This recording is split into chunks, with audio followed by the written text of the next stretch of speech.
There were row machines at the Sermon on the Mount. Welcome, friends in Dallas. Welcome, friends in Fort Worth. Do you guys remember homecoming dances in high school? Remember these? Yeah?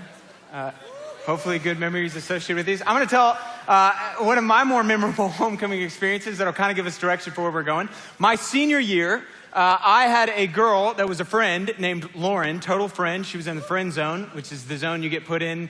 I don't even really know how you get put in there, but it's just like a mutual understanding, hey, this is platonic for life. And she was in that zone. Her name was Lauren, and we were good friends, longtime friends. And we had said that if we didn't ever go to a dance, that our senior year, we would go to homecoming together.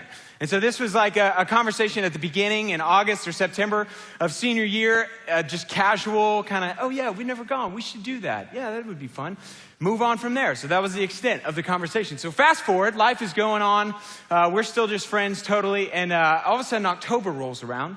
Dance is 1 month away. And I start dating another girl named Amanda, or talking was what we called it back then.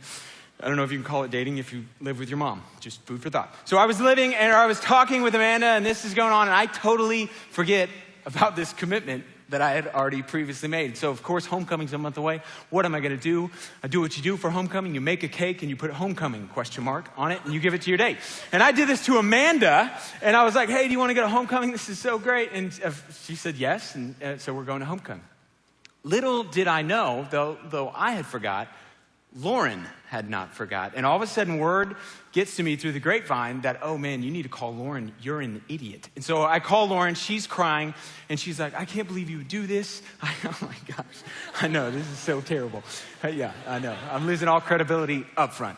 So I call Lauren, and I'm like, oh no, I can't believe you would do that. And I'm like, don't worry. I'm going to make this right. I'm going to call you right back. So I call my best friend in the world. I can't believe this is so embarrassing. I call my best friend. His name is Wes. And I'm like, Wes, I'm in a little bit of a pickle, and I need you to do me a solid. So here's the deal, buddy. And he's like, yeah, what is it? I say, it turns out I have 2 dates to homecoming, and I believe you have none. And so I need you to take Lauren to homecoming for me. And he's like, I'm not taking Lauren. I barely know her. I don't want to go to homecoming. Look, and I go into like selling mode. Hey, it's going to be great. We're going to make memories. It's going to be amazing. I'm going to buy your ticket. I'm going to buy both tickets. I'm going to buy tickets for homecoming. We're going to go. It's going to be awesome. He's like, I'm not going. I'm going to buy your mom. You remember mums?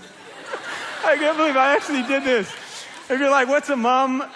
A mum is like a $70 ribbon for some reason. But I'm like, I'm going to buy your mom. It's from the both of us. I'm going to buy your mom. It's going to be awesome. I need you to do it. I'll pay you back with some favor. And he agrees to do it. I call Lauren back. I'm like, hey, problem solved. I got you a date. She's like, what am I, a charity case? No, I'm not going to homecoming with him, you, or anyone. I get a call from Amanda in the middle of this, who now has heard about the fiasco. Hey, I got to call you back, Lauren. Hey, Amanda, how's it going? She's now crying and begins to say, you asked me to homecoming and you already had a date? And I'm like, that feels like a little hard negative interpretation of what happened. It was something close to that, but I don't know exactly. And she's like, I'm not going to homecoming with you. You can go with Lauren. I'm not going. So I went from 2 dates to no dates. Finally, after some like great group conflict resolution, we all ended up going together, which made for a really interesting dinner conversation of like, this is really awkward. And it was one of those moments where it was like, oh my gosh, David, you are an idiot. Like still to this day, when I talk, because we're all still friends, and I'll talk to them, and they'll be like, hey, remember that one time that you asked me to homecoming and then you asked somebody else, then you paid your best friend to take me to homecoming? It's like, wow, someone holds a grudge. Ever heard of forgiveness? You should try it. But it's still like, just to this day, one of those things we look back on and laugh. And here's where I start with that, because now, fast forward in life, and a few years or 10 years or so later, I'm now married, and while we look back, and that's kind of funny, and how could you do that? I know, I'm an idiot. But now, 10 years later, I'm married. I've been married 3 years. We actually have one on the way. I don't know if I've ever said that here. Yeah, get excited. And yeah, thank you. It's supportive. And now that I'm married, if I was to do something very similar, it wouldn't be funny. I would get booed off the stage. I would not be allowed to preach it. In other words, if I, like last night was date night, and I'm like, hey, you know, ever since you got pregnant, morning sickness has made you really not fun for dates. So I'm going to take Jennifer on a date. Everyone would go, even if it's kind of funny, it's only funny because hopefully it's not true, right? Because we'd all go, that's not funny, that's adultery. Like, that's unfaithfulness. You're married.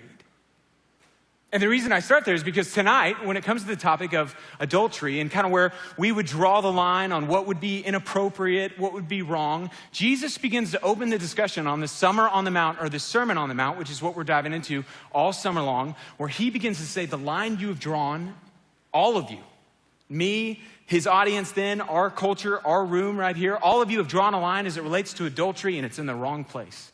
It's nowhere near as far back as it was always intended to be. You think just because you're not married, it may not be adultery. Just because you don't have sex, it may not be adultery. And he begins to say, you don't understand adultery. You don't understand the intent of that law. And he's going to redefine it for us. And not only that, he's going to say the consequences if you don't understand where that line is. And most of us go, I've never committed adultery. That probably goes in the strict definition of it. Society-wise, would probably say, no, I've never committed adultery. And Jesus is going to say, you don't understand what adultery is. He backs up the line and says, not understanding it has consequences for this life and eternal life. So we're going to be in Matthew chapter 5. You have a Bible, you can flip open to Matthew. It's the very first book in the New Testament. If you hit Psalms, just keep going kind of your right, you'll hit Matthew. We're going to be in chapter 5 as we explore the most famous sermon in human history, a sermon that has been quoted more by politicians, more by people than any other message in history. The message actually that changed Gandhi, remember Gandhi? It was Sermon on the Mount. He said that changed my life. And really, we explore the message, the very first message Jesus ever gave. Last week, JP talked about anger, and the whole Sermon on the Mount, for large parts of it, Jesus comes in and he says, you think if you don't murder, then you're not a murderer. But I tell you, if you have anger in your heart, it's the same sin. And he begins to raise the standard, elevate, Jesus says, the law to where it was always intended to be. And tonight, he's going to explore the topic of sexual sin or adultery and lust. So we're going to look at Jesus' redefining of adultery, his instructions to remove adultery, and you'll begin to see what I'm talking about. And then his really words as it relates to remarriage and adultery, redefining, removing, and remarriage and adultery. We're going to pick it up in verse 27, and we'll get started. He's gathering on a hillside. There's a crowd in front of him, and he begins to teach the very first message he would ever give. You have heard it said, Jesus speaking, you have heard that it was said, you shall not commit adultery. So his audience is going, yeah, that's not a good thing. Adultery, sleeping with someone else's husband or someone else's wife, not a good thing. It's a commandment. But I tell you that anyone who looks at a woman or a man lustfully has already committed adultery with her in his heart. Jesus' first point, really in this passage, is redefining what adultery is. He says, and he really said to his entire audience who just heard, you've heard it said, you shall not commit adultery. But I mean, think about this. We've kind of heard it. It's kind of numb on us. The Bible's like, oh, that's so mysterious. To his audience, he just said, you've heard it said, if you don't commit adultery, that's okay. I tell you, if you lust after anyone, you're an adulterer. And his audience is going, what? Jesus, you are so intense. If I have lust in my heart, if I look lustfully after someone, I'm an adulterer? What do you mean by lust? The word he uses is really just the word for strongly desire. To look at someone, a guy or a girl, and say, I want you. I strongly desire that person. Someone who's not your spouse. Jesus says, when that moment comes, you've crossed the line, David, Porch, of adultery. You don't understand what adultery is. He says it's not a matter of the hands, it's a matter of the heart. And I think what is interesting further is that Jesus answers the question for all of us that probably most of us have asked, hey, how far is too far? That's what Jesus just gave us the answer to. Hey, how far is too far? Me and Sally were dating. Can we kiss? Can we use tongue? How far is too far? And Jesus says, hey, look, let me tell you how far it is. The moment you lust after someone, it's too far. You've committed adultery. Jesus, that's so intense. You're calling me an adulterer? And I think what's hard about adultery, or hard about lust, which is Jesus would say, same thing, is that it masks itself in curiosity. Have you noticed this? Like it masks itself in like, I wonder who this person is. Do I know them? It masks itself in curiosity. Girls, maybe you're flipping through Instagram and you're like, oh, who is this guy with a 12-pack? I didn't even know we had that many abs. I need to click to make sure I counted correctly here. It masks itself in curiosity. Or like on Facebook, where you're like, oh, look, photo albums. Cancun 2012. I wonder what that is. A little mission trip, maybe? I don't know what this could be, huh? Let me just see what, I'm sure they're serving the Lord. It masks itself in curiosity. And Jesus says, look, you may fool yourself. You're not fooling me. That's adultery. Anytime that you entertain that bikini picture, that picture just in general of looking after someone with lust, I want you. Married or not married, he says you've crossed the line into adultery. It's not just having the act of sexual intercourse. It starts way, way, way before that. So don't think you're off the hook. He would say to me and say to you. He said to his audience then. I think it's so hard for me to reconcile this because a week ago, a really well-known pastor, a guy with a huge platform and a successful author, a young guy, really lots of influence, a guy that we've had speak here at Watermark multiple times, came out and he basically said, I've been having an affair and I'm stepping down from ministry. And when you're in ministry, like myself, or I just remember JP sent me that article, and it's kind of one of those mixed moments where you're like, man, heartbroken, another one bites the dust. And then this feeling goes through my heart of just really honestly judgmental, where I'm going, how could you do that? How could you forfeit this platform that God's given you?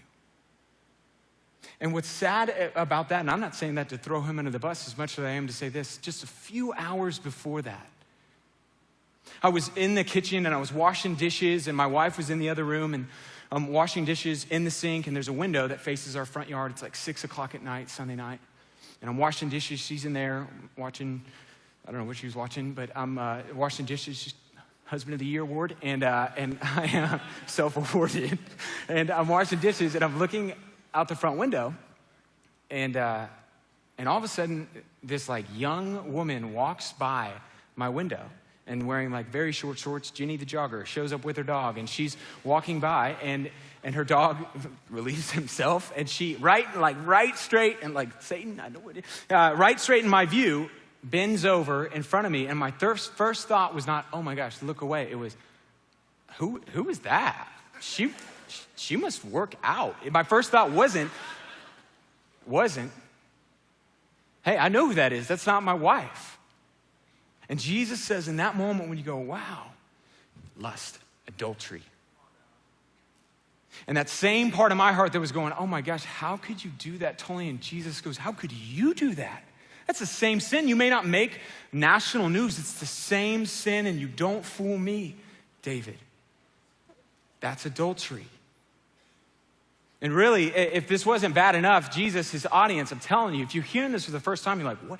Man, this guy's intense. Go back to carpentry. This is not a fun sermon to hear. Not a feel good for the message in the crowd, but it really almost gets worse. He keeps going. And if your right eye causes you to stumble, gouge it out and throw it away.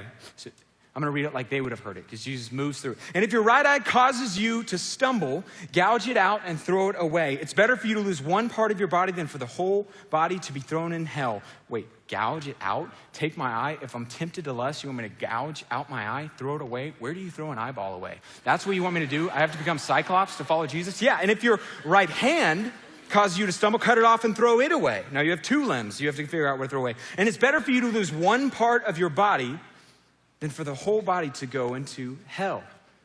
Amputation, Jesus? Really? Is that what we're talking about? What does he mean? Well, he doesn't mean amputation because you still have one other hand. What he's saying is not, hey, you need to amputate, it's eliminate. Here's what Jesus tells us about the topic of our second point, removing adultery. Sexual sin is serious, Jesus says. I want you to take extreme measures. I want you to go to extremes, which is what the hyperbole of cutting off your arm or gouge out in your eye. If you think he really means that, I wouldn't die on that hill, and so better for you if you think you should really cut it off. I think more scholars would say he's saying extreme, take extreme measures, eliminate. It's not about amputate, it's about eliminating, removing access. Sexual sin is serious. Kill it before it's killing you. Take extreme measures to remove access. I think in our culture, everywhere that you look, like this is so huge for the church because everywhere in terms of like the sexual morality that you and I are exposed to, or the temptation towards sexuality is everywhere. Like everywhere you look, everything is trying to sell stuff through sex. It used to be just like Maxim. Now it's like Wheaties boxes or low cut and things. Everywhere that you look, our society is baiting you to the edge of sexual disaster. And Jesus says, be extreme. The music that you listen to, if it's gonna lead you down that road, change the station. Turn off the music.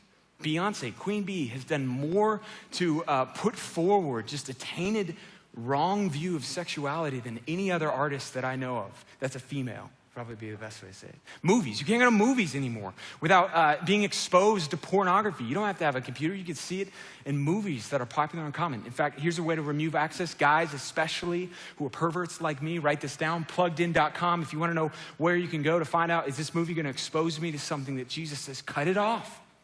Remove it. Pluggedin.com. Be extreme, he would say. Delete the phone number of that late night person you call that ends up hooking up with. Delete the number. Do whatever you have to remove access. Pornography is out of control in our country. The porn industry in the United States makes more money than professional baseball, basketball, and football combined. Is it no wonder that rape is out of control? It's more common to be raped than to be a smoker. And all of us, our society's like, yeah, sex, while it wreaks havoc in our lives. Pornography, if you struggle with porn, he would say, get rid of the computer. Get rid of the smartphone. Get a flip phone. Yeah, I don't know why that's funny. He had a razor. Oh my gosh. I don't know why that's funny. Take extreme measures. Covenant-Eyes. Guys, this message brought to you by Covenant-Eyes. If you don't have Covenant-Eyes, I think you're crazy. I've had it for a decade. I counted up the amount of money. Covenant-Eyes is software you put on your computer and any mobile device you have. It helps monitor so that you aren't led down the road towards pornographic material in any sense. If you don't have Covenant-Eyes, I think you're crazy. I counted up. I've spent $1,200 in the last 10 years. The best investment I've ever made. $10 a month. Message brought to you by Covenant-Eyes. Moving on. Get Covenant-Eyes if you're a guy or a lady across the board. But do whatever you have to. Jesus says remove access to sexual sin. And he doesn't say this because God is against sex. God is the most pro-sex being on the planet. God invented it. That's like Steve Jobs being against the iPhone. God invented sex. There wasn't sex and God was like, I got an idea. How about this? God is the one who made it. God is pro-sex. And here's further why it's not about him being against sex. It's because he's pro-you. He doesn't just want you to remove sexuality because he's like, I hate fun. He wants you to remove sexuality because he knows the power of sex. He gave this amazing and incredible gift to man. But it was a gift given to be used in a very specific place, a marriage between a man and a woman. He said, look, I'm gonna give this gift, and here's what sexuality is gonna do. It's gonna unite the man and the woman together. And inside of that one context, marriage, it has the power to bring them together, and I wanna give them this powerful gift. But outside of that context, it can be incredibly and will be incredibly destructive towards anything that it touches. It's like fire, like honestly, like a fireplace. Like if you have a fireplace, a fire in the fireplace in the winter is awesome, right? You're like, oh man, this is so great. But when fire is ravaging through your living room, it's not awesome when it's burning down the house. And God says, just like fire is great in the fireplace, not great in the living room.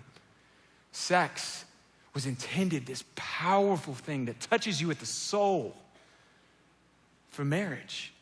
And in that context, and I'm not anti-sex, I'm pro-sex and I'm pro-you. So do whatever you have to remove access, to remove sexual sin from your life. And the reason I think he's so passionate about this, like be killing it or it will kill you, is because here's what I know about sexual sin. After so many different conversations down front with lots of you guys, just with young adults for the past 8 years, sexual sin, unlike really any other sin that I know of, or very few, kills relationships. And it specifically kills two types of relationships. The first one is your relationship with God. If you're in sexual sin right now, you know this. It creates a fog, a darkness in your life. And God says, I don't want you to experience that. I want you to have a relationship with me at a deep level. This is why at the beginning of the Sermon on the Mount, here's what Jesus said. Here's how we know that purity or lack of purity impacts your relationship with God. He says, blessed are the pure in heart. Here's why. They're gonna see God. Blessed are those who are pure on the inside, and their purity on the inside will impact their ability to see God on the outside, not just in heaven, in this life. If you're walking through and then in darkness of sexual sin, you don't stand condemned here, but you do stand called into the light because God wants you to experience deep relationship with him, and he knows that purity, your lack of purity or purity of mind and heart impacts your ability to see God at work. He says, blessed are the pure in heart. They're gonna see God. They're gonna see him in this world. They're gonna see him at work in their life. They're gonna see him at work around him. It impacts your relationship, sexual sin, like few things I know of. He says, I have so much more for you. The second, relationships it kills. This is no mystery. It's just your relationship with the person you're having sex with. Casual sex is just empty. One night stands, it's empty. It ends up being like, I would never marry you. Dating someone and you introduce sex, it always gets more complicated. And God, who loves you, says, I've given this incredible gift for marriage, for this one context. And if you let it just like a fire into the living room, it's gonna destroy everything it touches. But inside of where it was created for, it brings life, unity, and all the things that I want you to experience in your relationship with your spouse. So do whatever you have to remove access. And he really finishes, and he goes into the third idea in this passage, which is remarriage and adultery. It has been said, anyone who divorces his wife must give her a certificate of divorce. But I tell you, and so they're going, oh no, buckle up, that anyone who divorces his wife, except for sexual morality, makes her the victim of adultery. And anyone who marries a divorced woman or man commits adultery. Jesus says, if someone is married and they divorce and they get remarried, they commit adultery. And his audience is going, what? Jesus, I don't think you understand what you're saying. If someone is married and they get divorced and then they get remarried to a new spouse, that's not adultery, that's just a new marriage. And Jesus would say, that's because you don't understand marriage. Really, he indicates more clearly why, if you divorce and marry someone else, it's adultery. In Matthew 19, a few chapters later, where he is asked this exact question as it related to, hey, what are the circumstances it's okay to divorce and remarry? And I want you to listen to his answer. I don't even know if this is on the screen, but I'm gonna read it. Matthew 19, the question, when is it permissible and okay to divorce? Verse 4, haven't you read, he replied, Jesus speaking, that at the beginning the Creator made them male and female? And he said, for this reason a man will leave his father and mother and be united to his wife, and the two will become one flesh. So they are no longer two, but one flesh. Therefore, what God has joined together, let no one separate. In a word, what is Jesus' answer to, is divorce okay? No. Is it permissible? He says, I don't even know if it's possible. Because here's what the Bible teaches about marriage. Here's why this is such a crazy idea and hard for me to understand. Because he would say, because you don't understand fully marriage, David. It doesn't say that the pursuit, and we use this language all the time, and I think it's a good sticky statement. The pursuit of marriage is oneness. The Bible doesn't teach that, although that's a good thing. It says the result of marriage is one flesh.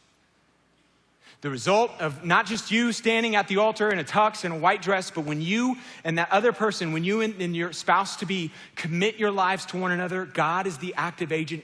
God joins together. And the two, he says, become one. That's why When a person goes and tries to marry someone else, they commit adultery because God says, you're still one flesh over here. You may have a divorce paper. The court may have said, yeah, it's over. But I didn't recognize it, God says. There's a permanence to marriage. And so Jesus' audience, of course, is flabbergasted. That it's not just a ceremony and a honeymoon, but a lifelong commitment. But did Jesus just give an out, sexual morality? Did he create an exception except for sexual morality? I'm going to move really quickly through this. There's two camps on this discussion, and so I'll try to give real quick layups for both of them. There's resources on the Porch blog. There's actually messages that have been done at Watermark Media, and I'd encourage you to go check this out. But there's two camps. Did he just give an out? So marriage is permanent unless they committed sexual morality. There's two camps. One of them would say, good people on both sides. One of them would say, yes, he just gave an out. And the other would say, no, that's not an out. And you may think, how could they not think? It says accept sexual morality. Here's why. Because the other two places this passage is mentioned in the New Testament, Mark and Luke, except sexual morality is not included. It's not in there. That little part's left off. I mean, which gospel would you prefer to read if you're reading Matthew's or Mark and Luke's? It's so permanent. And so they think, no, it's referring to something in the Jewish culture, which Matthew is really heady, written to, and it relates to the betrothal period. But there's good people on either side, but either way, that's something for you to wrestle through. Am I saying that if you're divorced in this room, or you're dating someone who's divorced, that you should not date someone other than your original spouse? Or if you marry someone other than your spouse, former spouse, you commit adultery? Maybe. What I'm for sure saying is that you need to really wrestle with that if that's a part of your story. And we'd love to wrestle alongside of you with that. And you may be going, what? I'm never going to marry that guy again. I'm never going back to him. He's a jerk. He's crazy. He was abusive. He was violent. She walked out. She was crazy. She slept with my best friend. All those different things. And we would just say, would you be open to just praying for God to step in and act there? Which I know makes you go, no, I know she is off the deep end, or he was off the deep end. There's no way. I know him. I lived with him. I was married to him. He's not changing. And I, like you, my heart often in cases like that, here's what I am tempted to believe. I put more belief or faith in sin than in Jesus' ability to change. I put more faith when I believe that. I believe my dad at times will never trust Christ. And here's what I'm doing. I'm going, I believe I have more faith in the power of sin than the power of Jesus to change. And would you be open to just considering that maybe Jesus could change that person? As bad and crazy as it may seem, we see it all the time. But bottom line, at least, minimum, wrestle with that issue. Three things that are very clear about Jesus' teaching on marriage and adultery and remarriage is that marriage is a big deal to God. And I think it's so important for this life stage specifically. You guys, man, I want this so bad for you. 80% of you will get married in the next 10 years. 80%. So everyone but this section, too bad, will get married. And that's not actually true, but everyone, I don't know what did it again. Everyone but this section. 80% of you will get married in the next 10 years. And what I think Jesus wants you to know and understand is there's something permanent going on with marriage. It's not just a ring and a license. It's so much deeper than that. And as you enter into dating, and here's what dating is. Dating is a path that leads towards a promise. That's you standing white dress tux. Leads towards a promise that leads towards a lifelong pursuit. That's what dating is. Dating is a path that leads towards a promise. If you're not moving towards a promise, you're not dating. You're just, I don't know what you're doing. But if you're not moving towards that promise, break up. Dating is a path that moves towards a promise that leads towards a lifelong pursuit. And as you move towards that pursuit, as you move towards that promise, Jesus would say, you need to know what you're getting into. And if that scares you, that's probably, he would say, a good response. At the end of the Matthew passage in Matthew 19, his disciples were like, if that's the case, why would anyone want to get married? And Jesus doesn't correct them. He's like, all right, and walks off. And read it, Matthew 19:10. But you need to know what you're gonna do. And the second thing that's very clear, and this isn't even in the Bible, we just look around and see this, is the destructiveness of divorce. I mean, it's no mystery why God would hate divorce. Look at the ripples of chaos just in our country. Time magazine in 2009 said there's no single force creating as much measurable hardship and human misery in the United States as divorce. And the culture around us welcomes it on, puts an emphasis on getting married, but not on staying married. And it always, the price you pay for divorce is pain. And our world is not going to say anything different. They're going to say, Kanye, we want prenup, right? And Jesus says, Kanye, you don't get marriage. You don't understand what you're a part of. I know the pain of divorce very personally. My parents are divorced. My wife's parents are divorced. My sister's divorced. And I feel the scars at every holiday, every graduation. I feel the pain of having to do everything twice. And God says to all of us, humanity, it was never intended to be this way. It was never intended to be this way. The third reason I think, or the reason it's such a big deal, marriage to God, is not just because the pain it brings, but because marriage ultimately is a metaphor. Like that's what marriage is. And I'm like, I get so focused on, yeah, it's me and my wife, it's awesome, this is great. And God's like, marriage is a picture. I'm giving you this picture, and it's a metaphor. Here's what it's a metaphor. Ephesians 5, you can read this in 30 through 32 later, but where Paul basically says, hey, for this reason, a man will leave his father and mother and be united to his wife, and the two will become one flesh. And then he says this, I love this, say it at every wedding I do. This is a profound mystery. Yeah, Paul, that is mysterious, two becoming one. And then he says, but I'm talking about Christ and the church. That's what marriage is about. That marriage ultimately is a picture of God's unending, unstoppable, unbreakable love and covenant with his people, his church, his bride. That's what marriage is. That's what marriage is ultimately about, God's love. And that's why he takes it so seriously, because he says, I'll never give up on my bride. I'll keep chasing. I'll keep pursuing. I'll never stop. And that's what I want marriage, human marriage, to reflect and be about. I think there's two responses to this room, or to this message in this room. And the first one is shame. When you listen to Jesus' words, they're just so harsh. Anyone who marries someone who's divorced commits adultery. If I look at someone lustfully, I'm an adulterer. And the first one is shame. And here's what I'm so convinced of. And I hope you believe me, and I don't know if you will. If Jesus was here, you wouldn't feel shame. You wouldn't feel condemned. He said, I didn't come to shame you. I came to save you. You don't need my help for shame. I came to save. There's a woman, the most beautiful picture of this that I know you would not, if you've had that in your past, feel condemned. If Jesus was here, was in John chapter 8. You're going to read this story later, where a woman who was caught having sex with a man who was not her husband. A woman, she's having sex, she's married, she's having sex with another man, and she's caught in the act. And Jesus is at the temple. It's early one morning. He's teaching the people. And they drag her in, this group of Pharisees, the Bible says, and they throw her in front of Jesus. And they say, we just found this woman having sex with a man who wasn't her husband. And they begin calling for the death penalty. That's what the law says, Jesus. What do you say?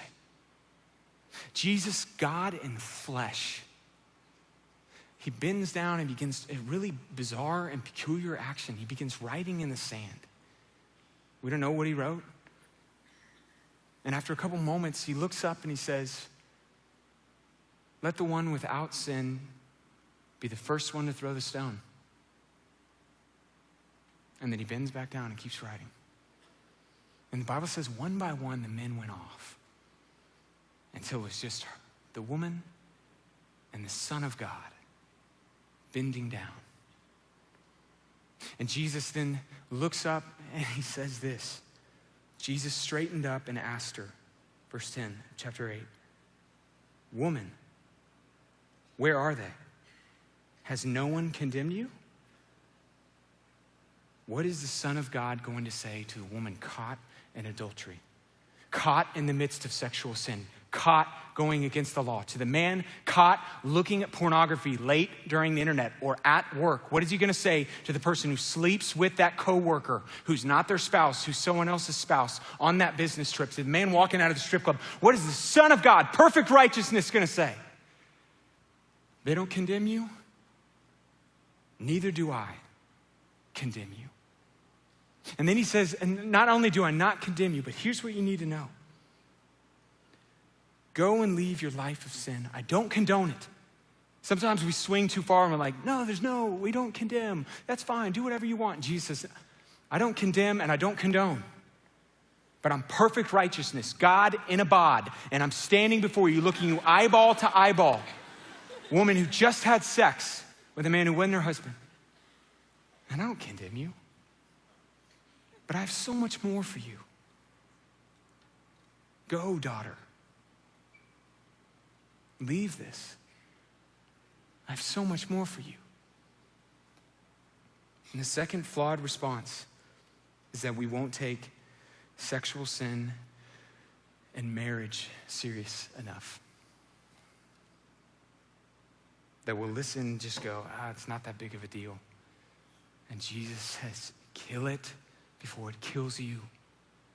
And brings you to that dark place. Brings you to that place where your relationship with God just feels in this dark place. Your relationships with others, your future spouse, kill it.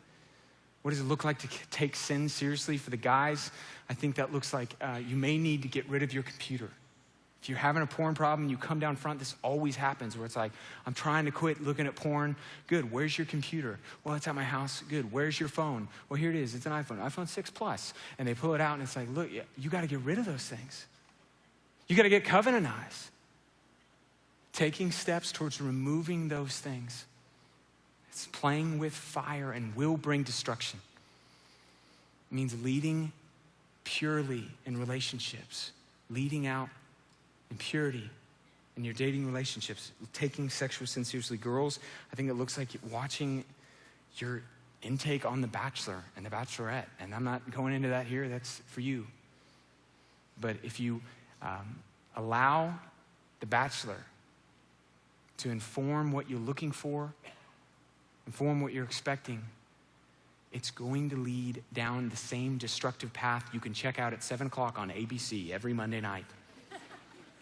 It's true. You may need to get rid of Cosmo magazine. 50 Shades of Grey, watch what you're taking in.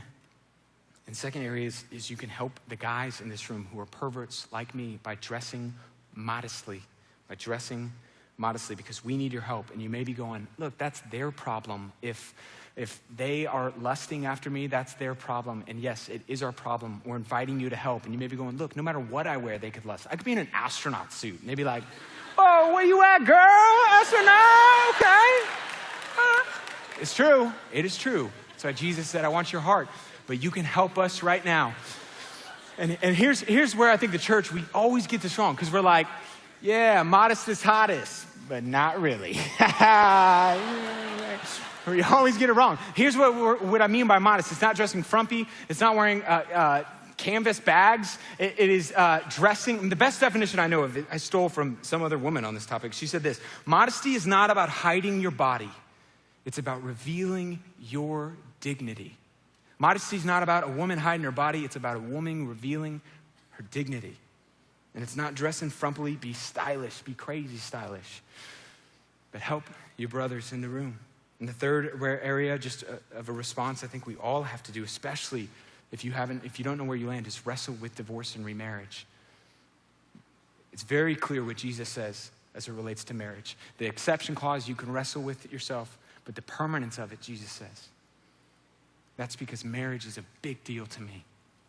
I created it, God says. You can invent divorce, which man did. You can change rules, add rules, but in the beginning, I created it. and it's mine, and it's a metaphor. And that's why I care so much about it. The most explained maybe example of how much God cares about marriage, of how marriage is really just this picture, he says, of his love for the church is this book called Hosea. It's in the Old Testament, and it's named Hosea, and it's about this man named Hosea who was a prophet for the nation of Israel. And prophets during that time would be people who God would come and say, hey, I'm gonna have you speak to the nation of Israel on my behalf.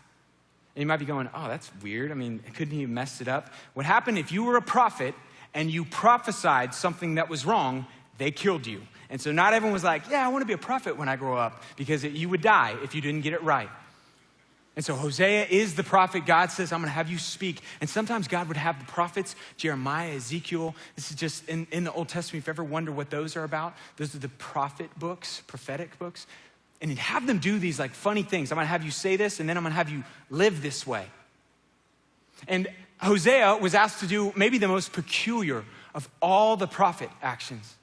And here's what happened. God comes to him and he says, Hosea, I want you to do something for me. I want you to get married. And Hosea's like, awesome, cha-ching. And God says, and I've already got her picked out for you. She's a prostitute named Gomer. And you're gonna have children of prostitution. You wanna know if they're yours or not? She's gonna cheat on you over and over. And if I'm Hosea, I'm going, am I sure this is God? This sounds like the devil. She didn't have a cool prostitute name, like Cinnamon. Gomer, really? And he says, yeah. And over. I apologize. If your name is Cinnamon, we honor you tonight. No, not like that, but I like that name.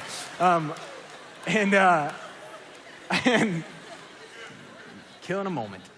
And God says this, and she's gonna over and over again cheat on you. And I'm gonna put it in your heart, Hosea, in case you're going, I don't know if I wanna do this. I'm gonna put it in your heart, love for her, that you won't be able to stop. Here's why, because you are gonna be a reflection of that's how I feel towards my people. That they continually go after other lovers, and me, I love them. I won't stop pursuing them. I won't stop chasing them. That's how God feels. And he says, Hosea, that's how you're gonna display my love towards my people. And Hosea marries Gomer. They have a couple kids. And she keeps cheating on him. She goes away, she sleeps with other people, and then she comes back. And then one day, she doesn't come home. This is in Hosea. And what happens is word gets to Hosea, where's my wife? And they say, she sold herself into sex slavery. She's the property of someone else. She's a sex slave. I mean, you got to think how this feels for Hosea. Hosea, that's like the pastor. That's like me, the head pastor of some, the lead minister, a very influential figure, and his wife is sleeping around all the time. How does that work in society? Yeah, buddy, I bet you're a man of God. And Hosea hears his wife has been sold into slavery, and he goes looking for her. And he finds her inside of the city, and she's on an auction to be sold. And he goes up and he says, that's my wife. The auction continues, and it's like, this is her price. And he goes and he gets all the money that he has, and he sells property. And he comes back and he says, how much? How much for my wife who keeps running away? How much? And the man says, this is the price. And he says, I'll pay it. I'll pay it. And God says, this picture is just like the love of the Lord for his people. Read it, Hosea chapter 3, 1-3 in there. It says, just like my love for my people. It never stops, it never ends. It's the point of marriage. Just like Hosea would pay that price. And in the verses that come after that in the book, here's what happens. It speaks of a day. It speaks of this day where God would look down at humanity, look down at the adulterers of humanity, me and you, those who would run after other gods, those who would turn their back on him, those who didn't trust him, who turned to pain pills, those who ran away through pornography, who slept with men that were not their husband, who slept with women who were not their husband, cheated, stole, lied, wouldn't turn their back.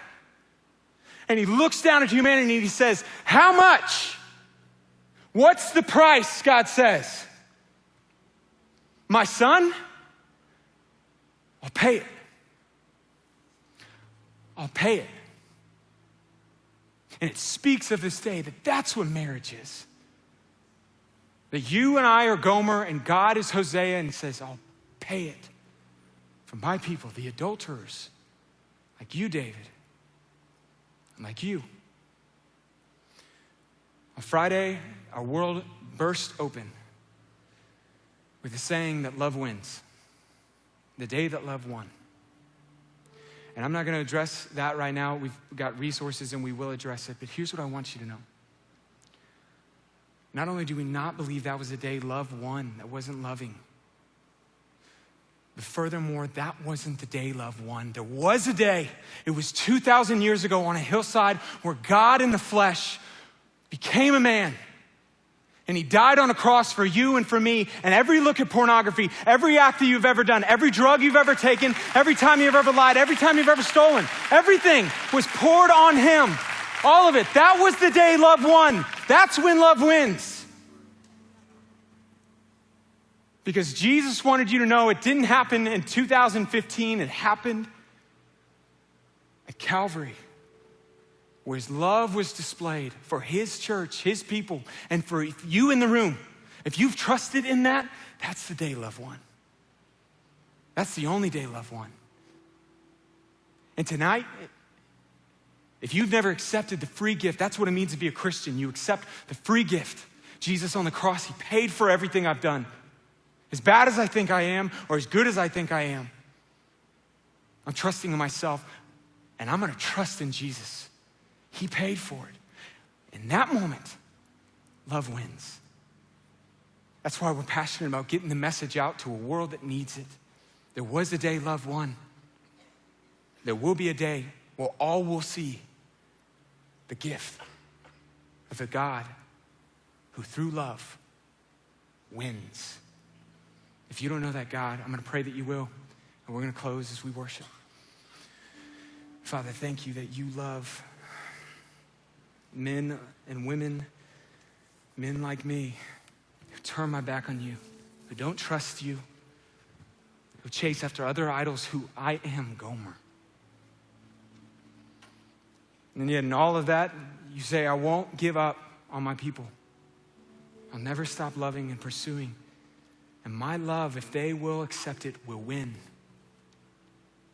I ask now that by your Spirit, would you win tonight? Would you win over sexual addiction? For my friends that believe that they'll never get out of it, that they would not have as much faith in their sin as they do in your Son, Jesus, the power of Jesus. We ask that you would win in the hearts of those who don't know you, and that you would show them the way that love wins. Because love has a name, Jesus. We worship him now, and we love him. Would you help us love him more? Amen.